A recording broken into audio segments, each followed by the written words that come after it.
Saludos, ingeniero Alex Ávila.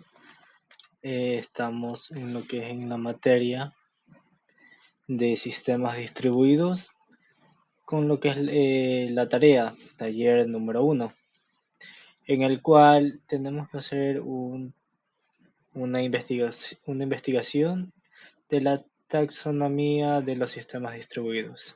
En este caso, a mí me tocó lo que es la introducción. Desarrollo el tema le tocó al compañero Wilford Ramírez y la compañera Dayana Moreira. Y por último, lo que es la conclusión le tocó a mi compañero Ian Carlos. En este caso, voy a estar procediendo a realizar mi parte de la investigación.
Bueno,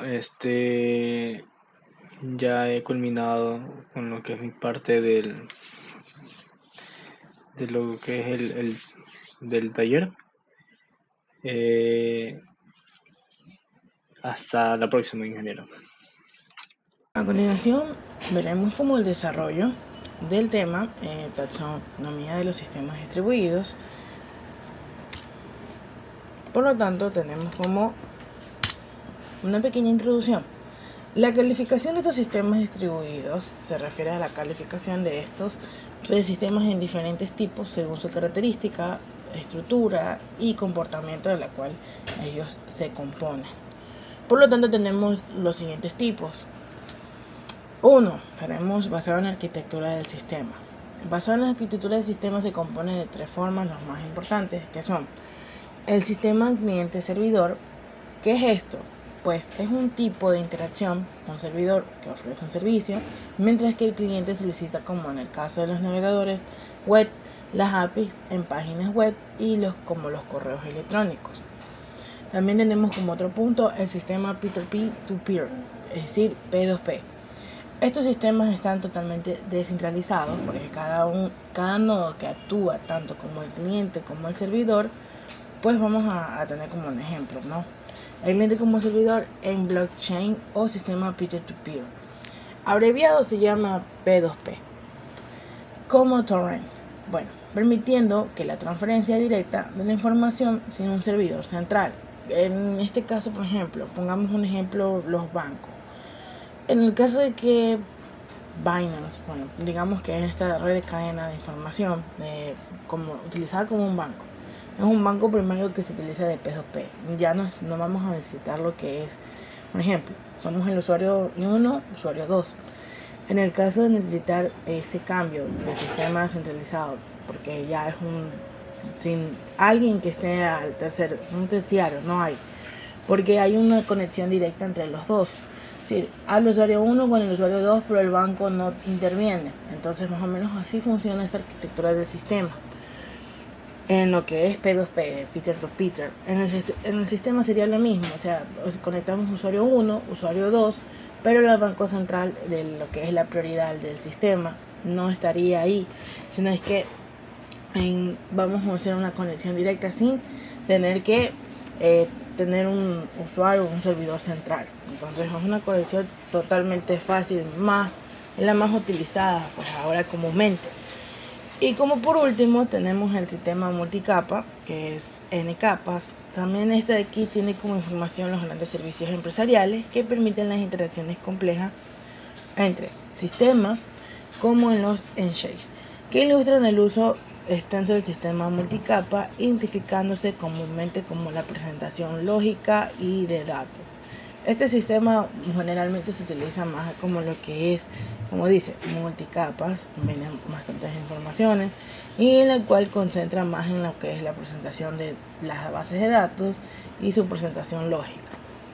Ambos dos van de la mano. Entonces, todo esto constituye basado en una arquitectura de un sistema.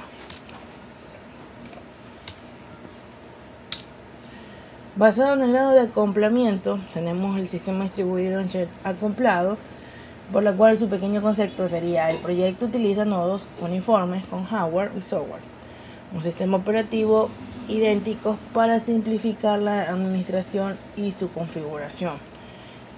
Este sistema, por lo tanto, se utiliza por medio de nodos, en la cual la única manera de realizar su informe son de maneras de su sistema de hardware. Y también los sistemas distribuidos débilmente acoplados, pues trata de realizar sus adaptaciones de diferentes configuraciones en el software y en el hardware. Sí, funcionan los dos tipos. Arriba solo funciona también, pero de manera de nodo. Trata de adaptarse, es decir, si no se adapta a la información no va a poder acoplarse debidamente. Entonces tenemos esta configuración de hardware-software que nos permite la comunicación activa de diversos entornos de trabajo. Tenemos como tercer punto el basado en heterogéneo. Este sistema se divide en dos. Tenemos homogéneo y heterogéneo. Esta generación de hardware, la diferencia de los dos es la simplificación de cómo trabajan por medio de la computación de sistemas. Es decir, como concepto, la estandarización del homogéneo, tenemos que decir que el hardware y el software es un proyecto simplificado que administra la configuración de equipos al utilizar la tecnología de todos los nodos del sistema. Es decir, este utiliza todos los nodos, pero la diferencia del otro es que ya vamos a ver, es que este envía y recibe información y no utiliza todos los nodos, sino es que utiliza cada uno de los nodos y que se deben de ajustar de manera heterogénea, para que puedan configurarse en su manera de trabajo. Entonces, esas son las diferencias basadas en lo que es en formato heterogéneo. Y por último tenemos basada en la naturaleza de la interacción. Como tal tenemos el sistema asincrónicos y los sistemas distribuidos no asincrónicos.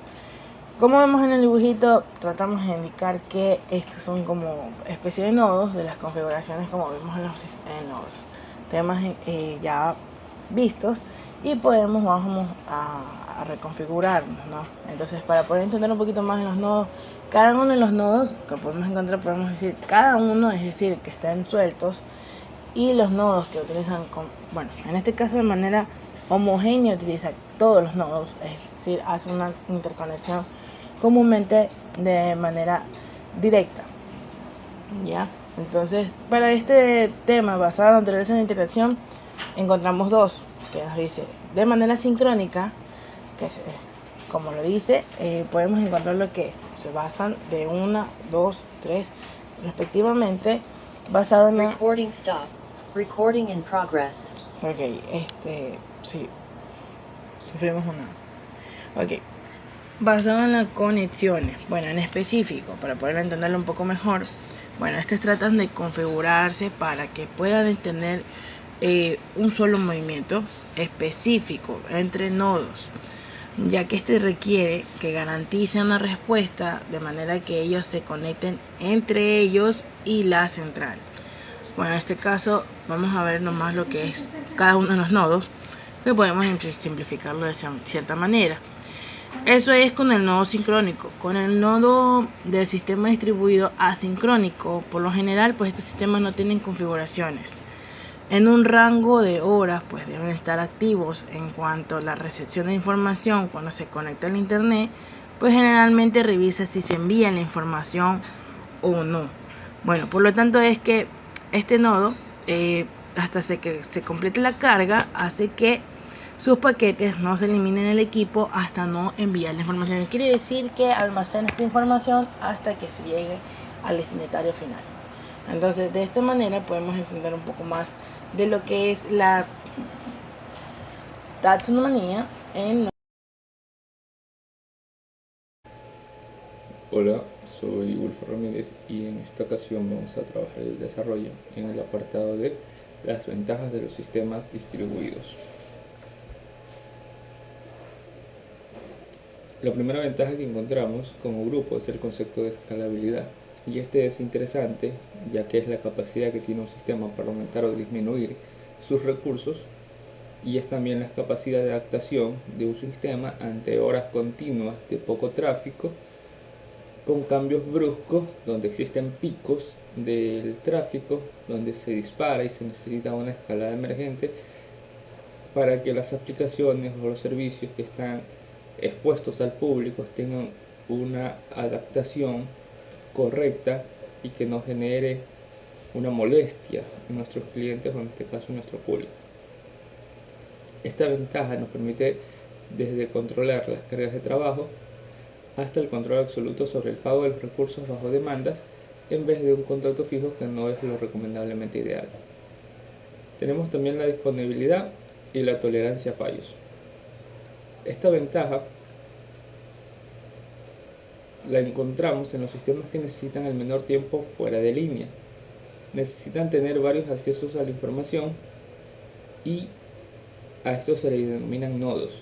Si uno falla, otros pueden continuar ejecutando los servicios o servidores sin problema, y a estos sistemas generalmente los podemos ver en los bancos o los sistemas médicos, donde se necesita información de cada día sobre patologías, sobre cantidades de gente atendida o directamente sobre la propia reserva de medicina, etc.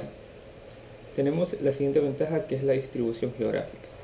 Este concepto nos permite tener un acceso oportuno con servicios que depende del tiempo de respuesta, seccionando los usuarios por servidores que pueden ser mejor unos para otros, o sea, un servidor mejor que otro para unos usuarios y otro mejor que el otro para otro tipo de usuarios. Esta ventaja nos ayuda a tener una mejor latencia y una menor latencia con respecto al público que generalmente utiliza esto para procedimientos menores en el campo de la medicina y para videojuegos, que es donde ahorita está más generalizado. Tenemos las desventajas. La primera es la complejidad en la gestión. Esta complejidad se da al tener nodos en cada uno de los principales continentes y cada uno con sus lenguas respectivas. No hablo a los lenguajes de programación, me refiero al contacto con el público sobre cómo uno hace la distribución, porque uno puede tener una aplicación y mandarla en inglés, pero la población japonesa sí te la ha de consumir, pero por ejemplo la taiwanesa, la vietnamita, si tú quieres entrar en Kazajistán, tú quieres entrar, yo que sé, en Alemania, en República Checa, en la propia Rusia, en la propia Rusia por la cantidad de población demográfica sí te la consumen, porque hay bastante gente que maneja el inglés. Entonces, no tienen esa facilidad para ingresar a esos mercados a menos que tengas a alguien concreto que esté desarrollando o traduciendo las páginas a esos idiomas. Entonces, esa es la primera complejidad, que es la gestión de las aplicaciones, del desarrollo de los anuncios, para que esto se dé en su tiempo oportuno, casi en simultáneo en todas las versiones o en todos los nodos que uno tiene distribuidos a lo largo del planeta. La segunda es la administración, que requiere todo ese personal que necesita estar calificado para que se pueda coordinar con la agenda centralizada de la compañía. Porque, ¿de qué te sirve ya tener a los desarrolladores si esa gente todavía no está acorde o no está en sinergia con los fines, objetivos de la empresa? Entonces vamos a generar, en vez de ir para arriba, no vamos a ir para abajo, pero no vamos a crecer como se debe. Los costos de operaciones también hemos identificado que son directamente proporcionales a la necesidad de servicio en una región, lo que significa que se necesitan fondos de reservas preajustados a atender distintas demandas de recursos en los distintos nodos. Y esto es ya aterrizando la idea que a lo mejor un evento se desarrolla dentro de una plataforma a las 4 de la tarde y esta se necesita atender a las 4 de la tarde UTC, por ejemplo, pero se necesita atender en todo el planeta. Entonces tú necesitas tener un presupuesto para que cada contrato donde tú tengas un nodo pueda crecer exponencialmente la capacidad de procesamiento para su aplicación, para su API, para sus servidores, para que puedan mantener todo ese tráfico de esos momentos en todo el planeta. Y obviamente son distintos contratos, distintos proveedores, y eso varía hasta desde el propio consumo eléctrico hasta el consumo propio de los recursos informáticos. Entonces todo eso necesita tener un presupuesto que se consume. Hay pagos que empresas prestadoras de servicios te los dan bajo demanda y luego te los cobran, y hay otros que hay empresas que te dicen no, si tú quieres tanto y tanto o en este rango tienes que pagar por adelante todo el completo del servicio, independientemente si tú llegas a este rango o no llegas a este rango. También hay una tasa de descuento sobre lo que no se ha utilizado del total que uno puede utilizar, pero eso ya es negociaciones con esas empresas. Pero generalmente se necesita tener ese efectivo en cada nodo, o sea, en cada sección que cada responsable tenga para poder tomar decisiones económicas en el momento, en caliente. Tenemos los problemas de consistencia, y es otra desventaja de estos sistemas, pero que son solucionables. O sea, no son partes negativas, porque mantener los datos actualizados y sincronizados entre diferentes nodos es verdad que es difícil cuando estas bases de datos son distribuidas, ya que suelen tener el problema con la adquisición de datos donde las fuentes recientes, es decir, los cambios más recientes, necesitan tiempo de información para que todo esto converja.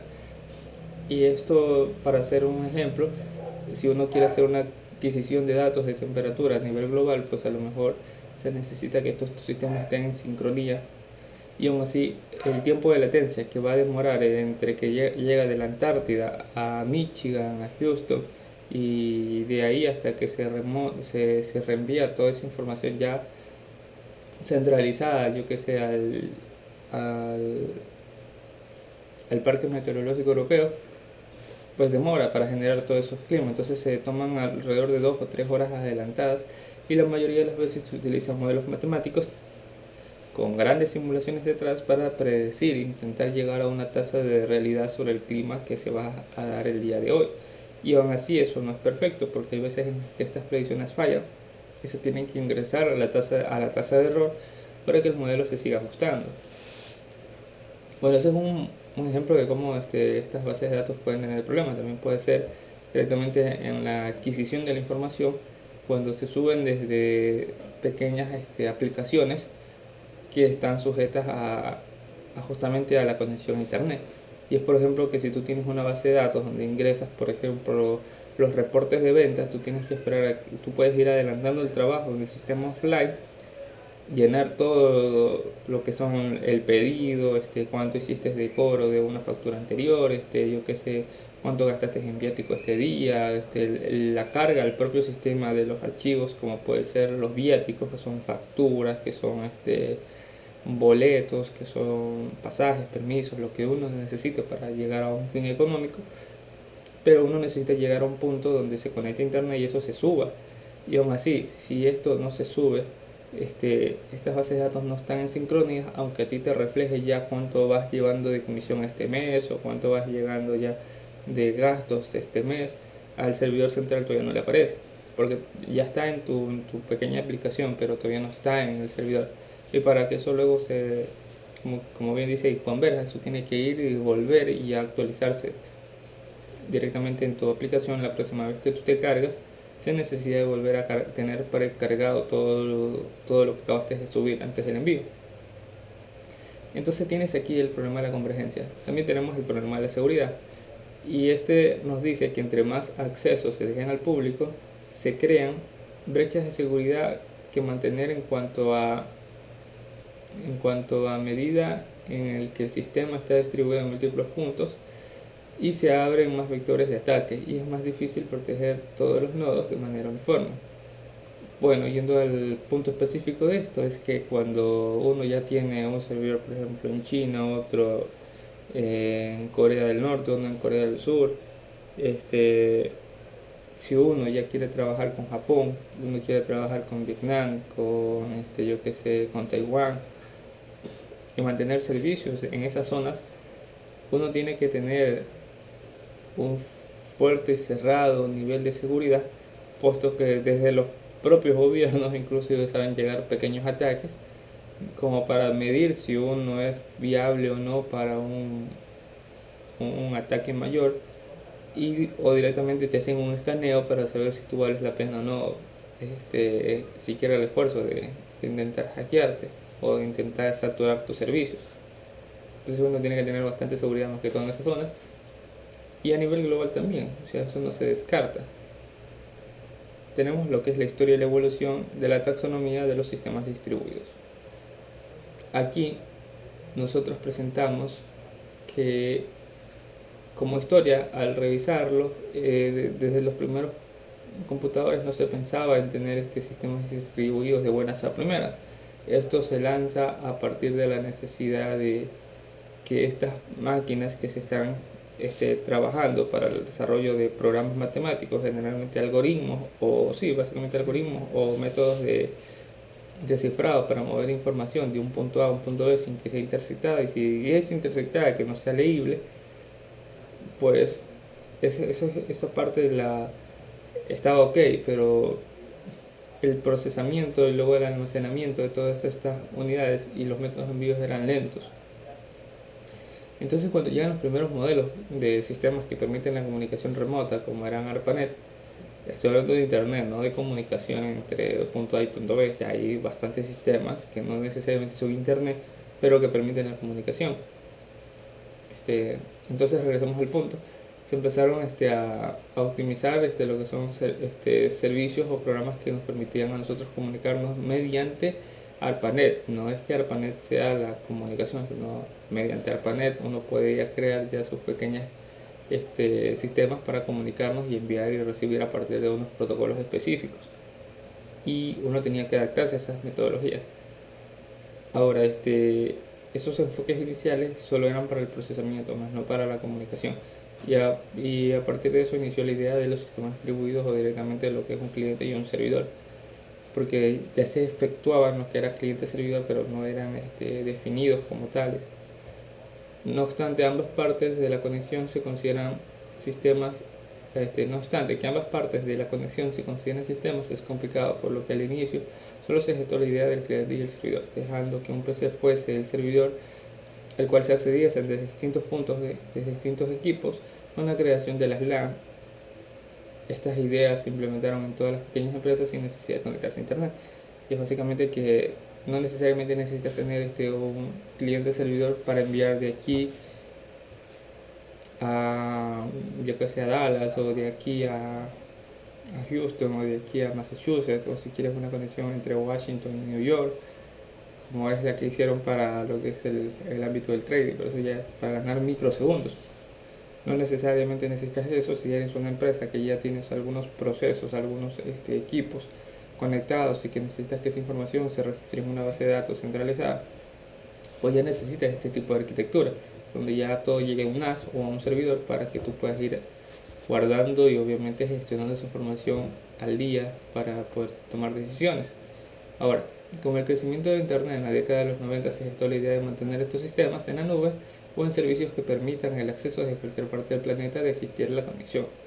Esta posibilidad de poder acceder a servicios remotos impulsó el desarrollo web, servidores web que corrían APIs y los propios servidores, y los servicios de correo electrónico y las primeras bases de datos distribuidas. Posterior a esto se integran los sistemas P2P, y su crecimiento fue exponencial, como las plataformas de BitTorrent, donde los torrents, ahí no existe un servidor. El servidor somos la gente que tenía ahí algún archivo que se convertía al momento que alguien requería ese archivo, pues en el nodo donde se descarga. Entonces este concepto desaparece al convertir a los usuarios en el servidor. Cada uno de ellos es un nodo y al momento que se requiere algún archivo, desde ese punto inicia el cloud computing. Cada vez que, hasta aquí sería que uno necesita un archivo. Desde ese punto inicia el cloud computing, donde el enfoque se centra en disminuir la participación del usuario en cuanto a la ejecución de pequeños procesos, permitiéndole la ejecución de servicios, APIs y aplicaciones web, todo en línea. Estos sistemas luego han evolucionado a la recolección de información en caliente de sensores y redes para generar soluciones eficientes y necesidades específicas, o directamente enfocados a la aplicación de pequeñas empresas que envían información instantánea, como los trackings, los servicios de transporte como Uber, que se llama pequeño, se es grande, pero a nivel local es pequeño. Y asimismo cada punto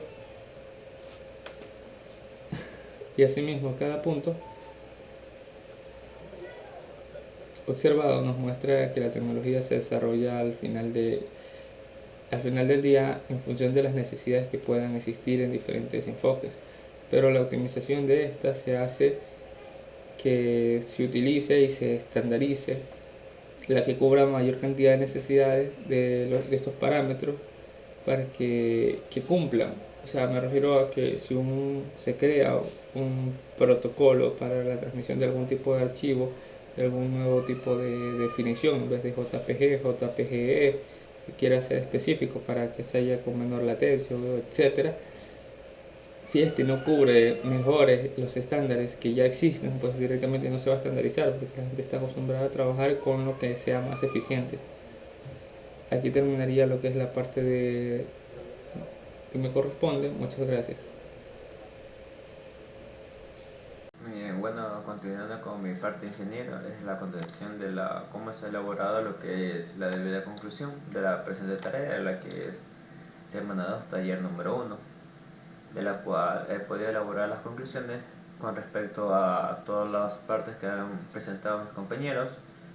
Me he guiado a través de videos, inclusive se detalla muy específicamente lo que son las clases sincrónicas, que usted imparte, ingeniero, de la cual las conclusiones lo puede interpretar que se han podido descubrir lo que son los sistemas distribuidos, ya que son de suma importancia para lo que es el uso de computadoras en la actualidad, debido a que la que están físicamente separadas, cada uno con un software y hardware, lo que son independientes, pero comparten una red de comunicaciones común que las conectan a todas al mismo tiempo. Así el programador o el desarrollador los analiza como un sistema único, pero con múltiples destinatarios. Lo que más nos ha llamado a lo que es la atención sería que los sistemas distribuidos nos ofrecen una gama de posibilidades, en la que la interacción entre todos los equipos, ya que el usuario puede conectarse desde cualquier computadora a otras. Es mucho más rápido lo que es el acceso a la información, además de otorgar transparencia al sistema, que eso es lo que todos deseamos. Interpretándolo de otra manera, lo que le mencioné anteriormente es que un sistema distribuido es aquel que consta de varios clientes denominadas computadoras, las cuales están interconectadas entre sí. Pueden acceder a lo que son a ciertas información en común sin presentar lo que es una sincronización. Y sobre todo que existan fallas locales, como bien se ha comentado, que en algún cliente el sistema podrá seguir funcionando. Fue muy interesante, déjenme corregir esta parte, lo que es entender cómo se gestionan los datos y la comunicación entre los nodos. Es de suma importancia para así poder entender cómo el diseño de la aplicación sea efectivo. Con esta taxonomía, los desarrolladores y estudiantes, como en este caso somos nosotros, podemos anticipar desafíos y elegir lo que son las mejores prácticas para futuros proyectos y no estancarnos con los obstáculos. Como conclusión sería que no solo simplifican lo que es la comprensión de estos sistemas, sino que también empodera a los nuevos en el tema para tomar lo que son las decisiones informadas. Esta es una parte muy esencial, inclusive clave, en un mundo donde la tecnología está en constante actualización, así como lo mencionaba en la exposición, ya que de forma distribuida se está convirtiendo en una norma, ayudando a lo que son la construcción de soluciones más robustas y sobre todo las eficaces, para que se pueda satisfacer las demandas actuales y futuras de los proyectos en cuestión. También lo que me ha faltado acotar es debido a que, como la conclusión tiene un mínimo de 150 palabras, voy a corroborar si he cumplido con el mínimo de palabras para la conclusión. En este caso me refleja que he hecho un total de 305 palabras, cumpliendo con un mínimo de 250 palabras. Me he excedido debido a que es un tema muy interesante, de la cual se puede mencionar mucho más, pero deseo que se quede en 305 para así poder cumplir con lo que es las palabras mínimas y no excederme sobre todo. Muchas gracias.